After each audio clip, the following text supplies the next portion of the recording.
ദാരുണ മരണത്തിന്റെ വാർത്തയിലേക്കാണിനി. വയനാട്ടിൽ സുഹൃത്തുക്കളോടൊപ്പം കുളിക്കാനിറങ്ങിയ വിദ്യാർത്ഥി മുങ്ങി മരിച്ചു.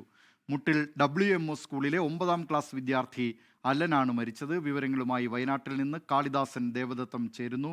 കാളിദാസൻ, എന്തൊക്കെയാണ് ഈ വാർത്തയുടെ കൂടുതൽ വിവരങ്ങൾ? ദിലീപ് കുമാർ, ഈ സുഹൃത്തുക്കളോടൊപ്പം കുളിക്കാൻ ഇറങ്ങിയതായിരുന്നു ഈ ഒരു വിദ്യാർത്ഥി. കമ്പളക്കാട് സ്വദേശിയാണ്. അലൻ എന്നാണ് പേര്. 13 വയസ്സാണ്. മുട്ടിൽ WMO സ്കൂളിലെ 9ാം ക്ലാസ് വിദ്യാർത്ഥിയാണ്. അലൻ സുഹൃത്തുക്കളോടൊപ്പം കുളിക്കാൻ ഇറങ്ങിയതായിരുന്നു. എന്നാൽ പെട്ടെന്ന് ഈ വയനാട് പനമരം വരദൂർ പുഴയിലാണ് ഇത്തരത്തിലൊരു മുങ്ങി മരണം സംഭവിച്ചത്.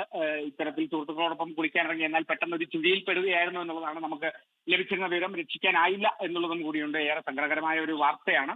കമ്പളക്കാട് സ്വദേശി തന്നെയാണ്, വയനാട് സ്വദേശി തന്നെയാണ്. WMO സ്കൂളിലെ 9ാം ക്ലാസ് വിദ്യാർത്ഥിയാണ് ഈ മരിച്ച അലൻ എന്നുള്ളതും കൂടിയാണ് നമുക്കറിയാൻ സാധിക്കുന്നത്.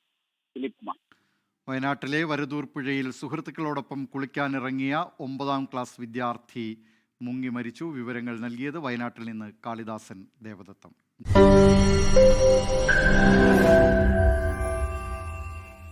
ലോകത്തെവിടെയായാലും ഏത് സമയത്തും 24 വാർത്തകളും ഓഗ്മെന്റഡ് റിയാലിറ്റി പാക്കേജുകളും എക്സ്പ്ലെയിനറുകളും വിശദമായി കാണാൻ ഞങ്ങളുടെ YouTube ചാനൽ നിങ്ങൾക്ക് സബ്സ്ക്രൈബ് ചെയ്യാം.